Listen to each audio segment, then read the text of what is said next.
manghuhubog sa pagiging responsableng rider. Ngayong hapon, tayo muling magtutuwid ng mga maling ugali ng ating mga kapwa rider habang sila'y bumabiyahe sa lansangan. At magbibigay din tayo ng kaalaman ukol sa mga batas tungkol sa helmet.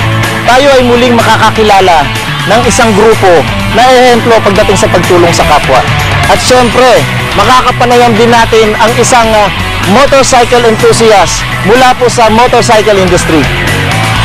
Kaya't pakatutukan ang aming programa na tiyak makapagbibigay ng higit na impormasyon at kaalaman para sa inyo. Kaya samahan nyo kami sa 45 minutong paglalakbay dito lang sa Arangkada Na!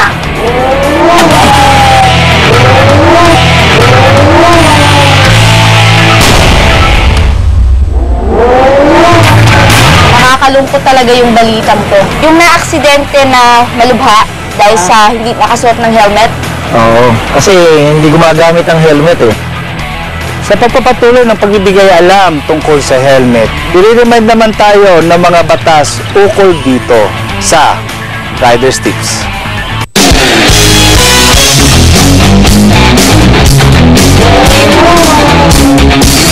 Welcome sa Rider's Tip, mga kasambahay. Ngayon, pag-uusapan natin ang Philippine law regarding sa helmet. Alam niyo ba, mga kasambahay, ang simpleng hindi pagsuot ng helmet, pwede kayo magmulta ng malaking halaga. Nisasaad sa batas na ang isang tao na hindi nagsusuot ng isang helmet ay pwede magmulta ng 1,500 pesos sa unang huli niya. At kapag ito ay naulit pa, pwede kayo magmulta sa halagang 3,000. Sa pangatlong huli ninyo, ay pwede kayo magmulta ng 5,000. At sa pang-apat na huli ninyo, ay pwede kayo magmulta ng 10,000 piso at kukumpiskahin ang inyong lisensya.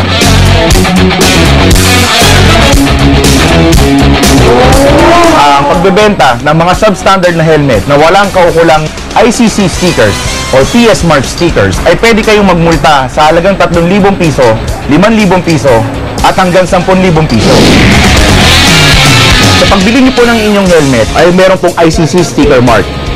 So ito po ang katunayan na ang inyong helmet ay pumasa po sa DTI. Kapag po kayo nahuli ng enforcer na hindi po gumagamit ng nakatagdang standard na helmet, ay pwede po kayo magmulta ng 1,500 pesos para lang po sa walang ICC na sticker.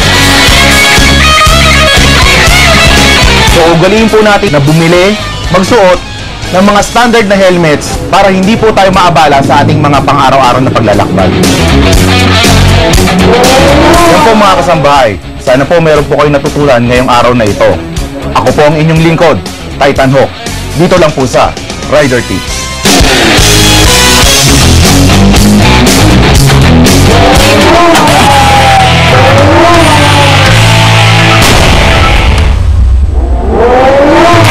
Minsan nangyari sa isang kapitbahay namin, nagmomotorsiklo, kumalat, tosino. Alam niyo ba yung tosino? Tosino, pagka nakasinelas ka na nagmumotor, tapos kumalat ka, ayun, halos nalapnos yung paa. Sinasawalang bahala kasi ng ating mga kasamang rider pagdating sa kaligtasan sa pagmumotor. Kaya samahan natin ang ating mga kasama dito sa Thumbs Up!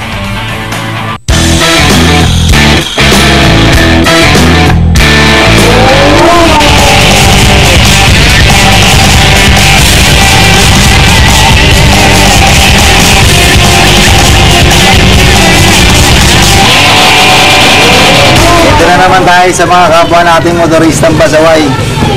Tingnan mo yung mga kasama natin na to, mga nakachinelas.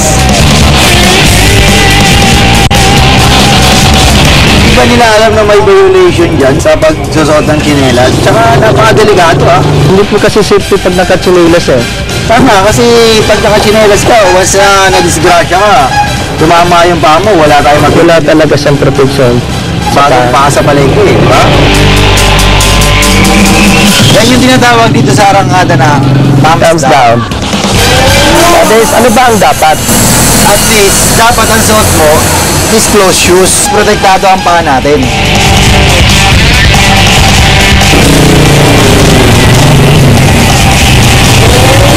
Yan tinatawag natin dito sa arangkada na thumbs up.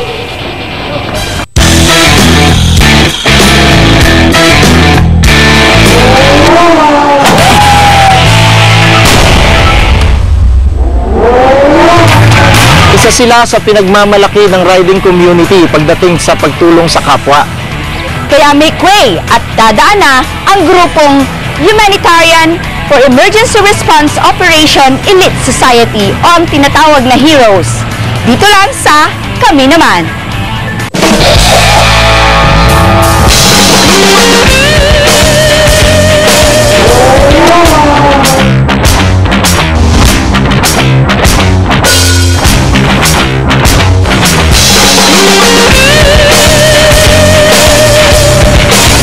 Nagsimula kami sa isang misyon, pagpapadala ng dugo sa mga malalayong lugar na mga pasyenteng nangangailangan ng dugo.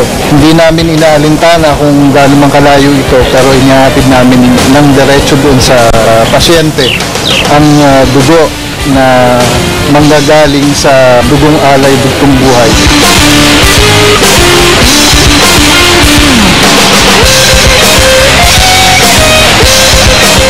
Ang layunin po ng grupong HEROES, mapalaganap po namin ang bloodletting sa riding community upang makatulong po tayo hindi lang po sa riders, sa ating mamamayang Pilipino at sa mga institusyon nangangailangan nito gaya po ng mga ospital, blood bank. Alam po natin kasi nakapos po ang pangangailangan ng dugo, kaya po din namin itong grupong HEROES.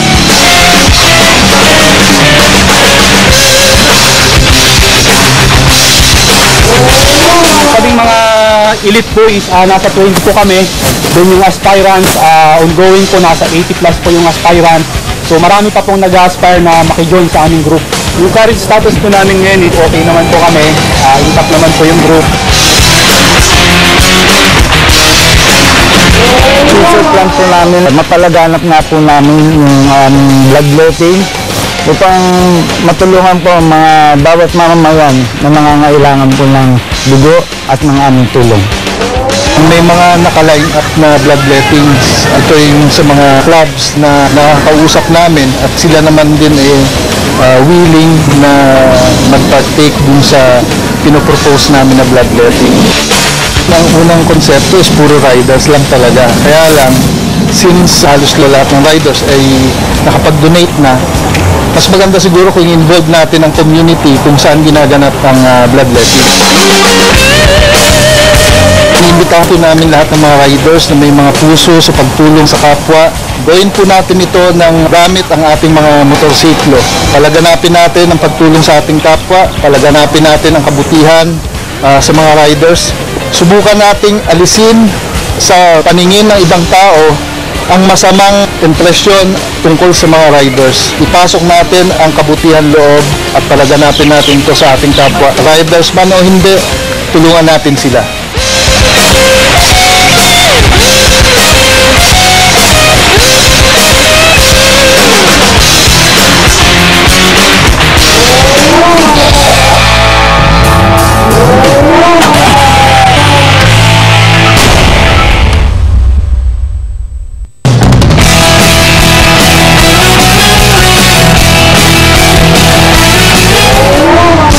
Pasasaganahin ng mahalagang impormasyon mula sa motorcycle industry dito sa Usapang Rider.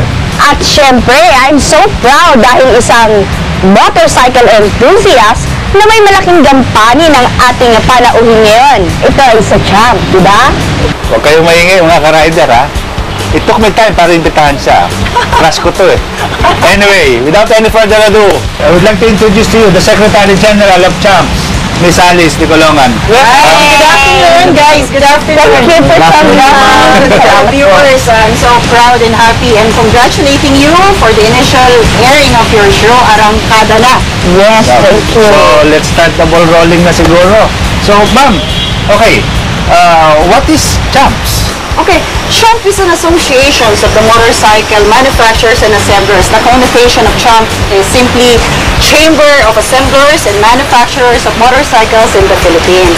We are about 12 company members na nag-form ito Nag-start ito, we started forming the association last May of 2013, and continuously we are arm of the industry in promoting safety, and the advocacy of this is of course to determine the industry of the motorcycles will be increased in the coming years.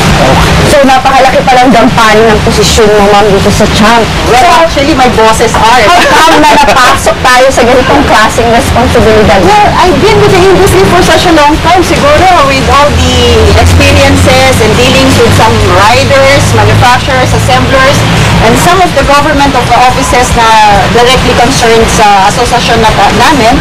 Doon nag-start, and I am to events also, so I'm connecting with the riders directly. Yes, I've seen many times. Seeing Ma'am Ali sa mga event natin. Actually, isa sa mga ina-idol ko siya. Wait lang. Sobrang Napakasarap mag-guest dito. Papuyan ka tatanggap. Iba yung bibigay ni Ma'am Alice na advices sa atin. At saka yung tulong na ginagawa niya for our motorcycle riders. Next. Yes, and si Ma'am Alice, actually, matagal ko na rin siya nakilala, no? First time kong kayong nakilala, hindi ko lang alam kung natatandaan nyo pa, is during nagbigay tayo ng safety seminar sa may Pasig. Pasig City Motorcycle Riders Federation. Yes. That time, from there, nakilala ko advocacy ng grupo and syempre, ninyo. So, ito naman na medyo naku-curious naman ako, ma'am.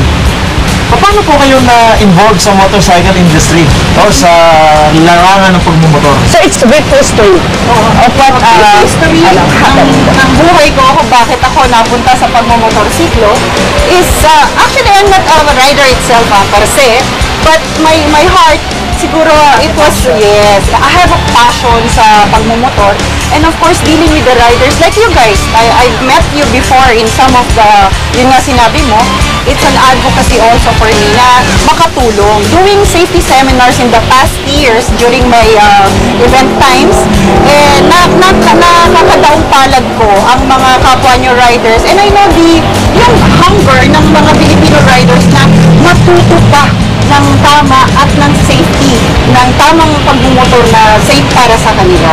So, nag-start ako, let's say like 15 years ago.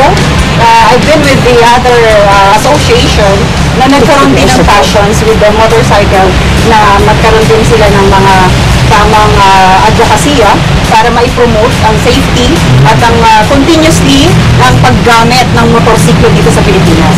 So, ilang taon na nag-ooperate itong Champ sa Pilipinas? Ang 2013 when we started forming the organization, and my members are about 12 companies na all of them are assemblers and manufacturers of motorcycles.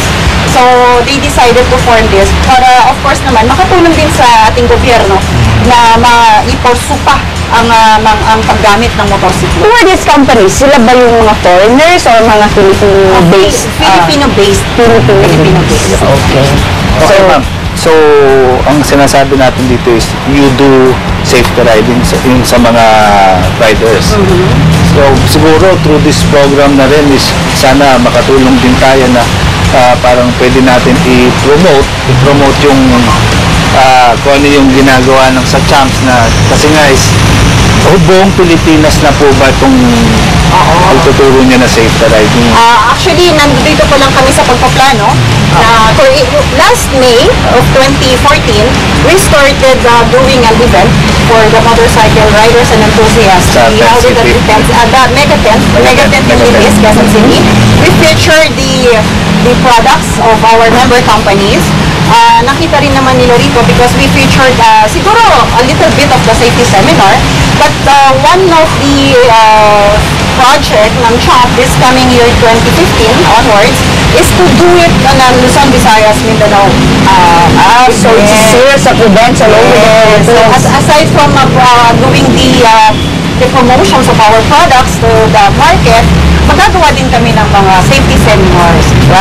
Ito na yung pinaka puso ng Champ members na magkaroon kami ng advokasya para may bahagi na rin naman namin sa mga magmomotorisito ang ating mga adhikain. So definitely, it's not just for business. It is for the advocacy. Definitely. Wow, ang galing naman pala talaga ng champs, no?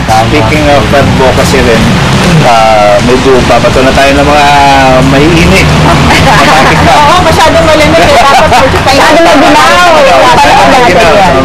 So, we all know for a fact na medyo nagpapahirap sa atin man yung, especially yung JAB 2014-01, yung sa anti-modification na sinasabi po natin. So, what is the stand of CHAMPS regarding this JAB 2014-01 po? Continuously kasi, ang CHAMP naman kasi is communicating and having discussions with, of course, the concerned agencies such as LTO and the OTC. Naiintindihan ng aming grupo kung ano naman yung nararamdaman ng rider side. And yun na naman for a fact that ang CHAMP is always on the kapakanan ng ating mga mananakay sa motorsiklo. So, hindi naman kami tumatahimik. And in fact, we are directly communicating with the ASEC Alfonso Pan ng LTO para sa sinasabi nating mga susunod na mga policies ng LTO and the OTC.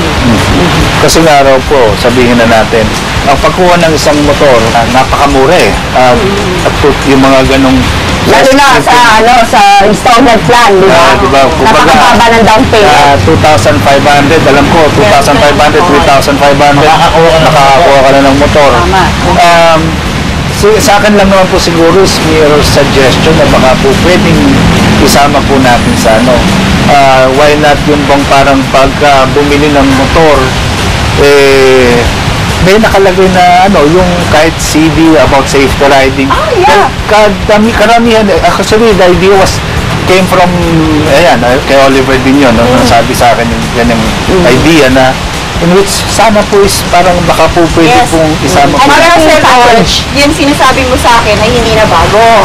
Because some of the activities na naka-involve ngayon dito sa amin is magkaroon kami ng sinasabi mong CD, tama, to educate yung bang tinatawag natin yung unang magmamay-ari ng motorsiklo, the buyer itself or the customer, na kapag bumili sila, isa mandatory na meron siyang kasamang CD, learning, yung on his own, matututo na siya eh.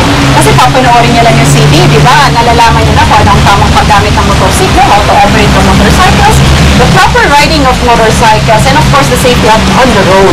Kasama po yan sa isa sa mga binubuo ng CHAMP.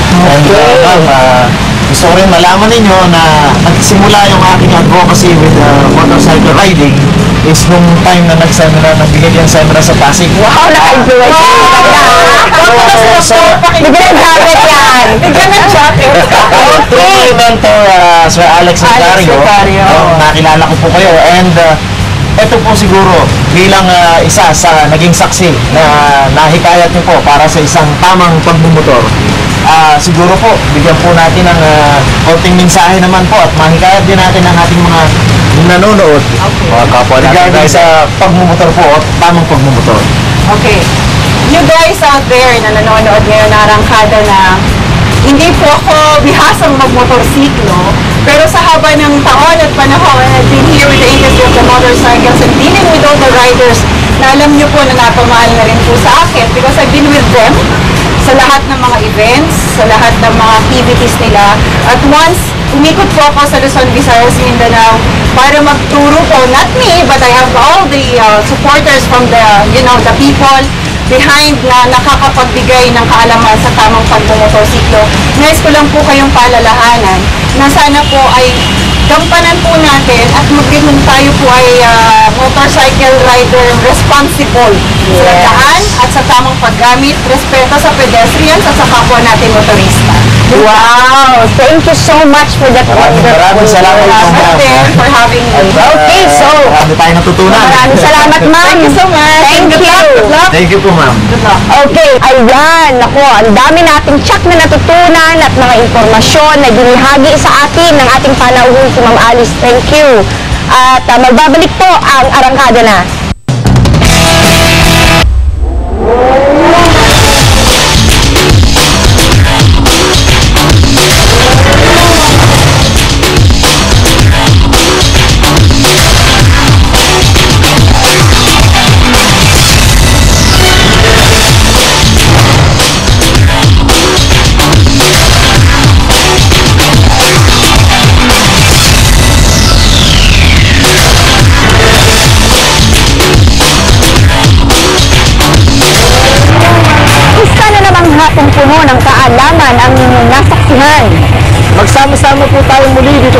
TV, your public service channel. At hanggang sa susunod, dito sa programang May Puso para sa kapakanan ng mga rider, dito sa Arangkada Na!